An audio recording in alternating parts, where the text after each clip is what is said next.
Shakur Stevenson, and Devin Haney. How many rounds have you worked with Devin Haney? I actually put you guys on the thumbnail on this live right here. How many What? rounds have you worked with him? I can't even tell you like how many rounds off the top of my head, but definitely I did a whole camp with him. It was there for like a month. Me and my boy Kurt Scooby, another Okay. great fighter at 140 coming up. So yeah, we was helped him get ready for the Cambosos camp. So Mm. we was like the main two sparring partners, just going back and forth. Where salute to Tommy Grams as well. So now how many rounds have you worked with Shakur Stevenson? For Stevenson. Now with that one, I can remember like yesterday. I had to do a little bit over 40 rounds total with him because I was helping him get ready to fight some African dude at the time, and I guess the guy was tall, strong, similarities there, and yeah, I was his only sparring partner for that camp. So every Mm. 3 days out of a week, every week, yeah, it's just me and him going up. Mm. I love it. I love it. Salute to the chat. Salute to Matthew Bishops. Thank you, man. Salute, salute. Once again, we got a future world champion. He's been in the ring with Gervonta Davis, Shakur Stevenson, Devin Haney, Africa, Shane Mosley. The list really goes on and on and on. So the kid is ready to go. What's up, Coda? What's up? You in the building? So, um, gearing up to these sparrings, obviously you've been able to, pick at the best attributes. What are these guys great in, Right, and be able to give a cool, great prediction that other boxing fans really can't do because they haven't really shared the ring with them. Um, right. let's talk about um, power. When it comes to the power, who do you believe possesses the most power between the two?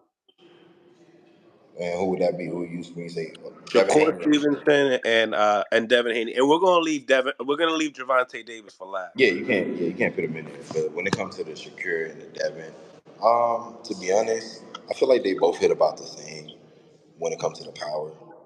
Um, the real difference is Shakur IQ is just way higher, in my Mm. opinion.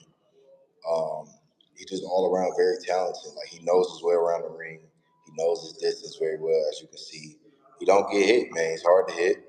And me being 6 foot tall, fighting at 130, and Shakur's fighting at 130 at the time. And of course, I'm much taller than him, longer arms and everything. But he's still a hard guy to touch. Like he knows his distance again very well. That's what I liked about him. When it comes to Devin, Devin had a great jab, but it was just certain things you can kind of like get off that you wouldn't get off on Shakur with. You know what I mean? Speak upon that. When you say get off, you talking about combinations. You talking about just touching. Yeah, just in general, just touching. And you can get off a couple combinations on Devin. You got to apply that pressure and stay in his face. If you can do that, you have a little bit of success. Just depending on the type of fighter that he's in front of. Again, these guys are much smaller than me, height wise. You know what I'm saying? Mhm. So I could probably touch Devin a little bit more or whatever. But again, great fighter, but there's some different realities there between the two. Right, right. Speak upon as far as when it comes down to total IQ, total.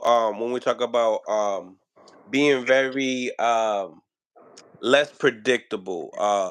Who's the more craftier fighter?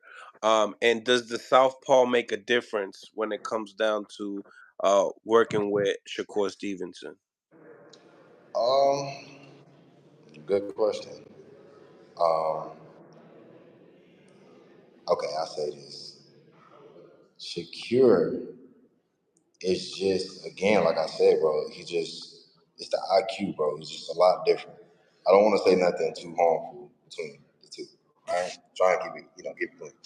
But Shakur's just man, fuck it, bro. He's the better fighter.